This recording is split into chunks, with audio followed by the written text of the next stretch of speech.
جو چرند پرند حشرات الارض اور اڑنے والی جو اللہ نے مخلوق بنائی ہے، آپ علیہ الصلوۃ والسلام نے فرمایا جو چیز مؤذن کی آواز کو سنے گی قیامت کے دن اس کے ایمان والے ہونے کی گواہی دے گی۔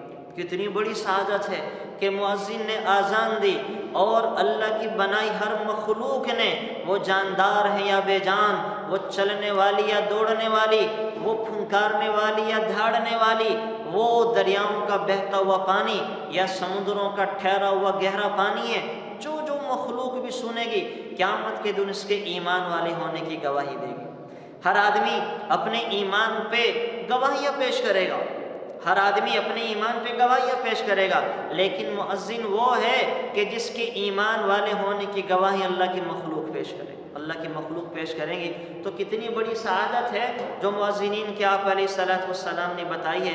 پھر آپ علیہ الصلوۃ والسلام نے فرمایا، مسلم شریف کی حدیث مبارکہ ہے، المؤذنون اطول الناس اعناقا یوم القیامہ۔ میں تمہیں بتاؤں کہ قیامت کے دن کون سے لوگ ہوں گے جو سینہ تان کے کھڑے ہوں گے، جن کی گردنیں سب سے زیادہ بلند ہوں گی حشر کے میدان میں۔ تو آپ علیہ الصلوۃ والسلام نے فرمایا، وہ میری امت کے مؤذنین ہیں، وہ میری امت کے مؤذن ہیں کہ جن کی گردنیں قیامت کے دن سب سے زیادہ اونچی ہوں گی۔ تو میرے بھائیو دوستو، مؤذنین کے بڑے فضائل ہیں، بڑی فضیلت اللہ تعالیٰ نے رکھی ہیں۔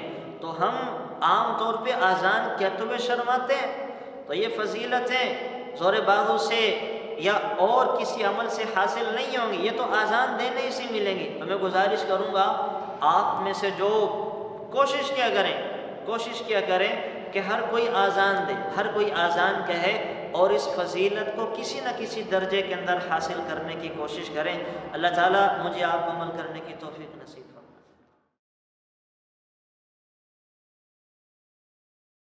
Thanks for watching. Please subscribe, like, share Mufti Sufyan.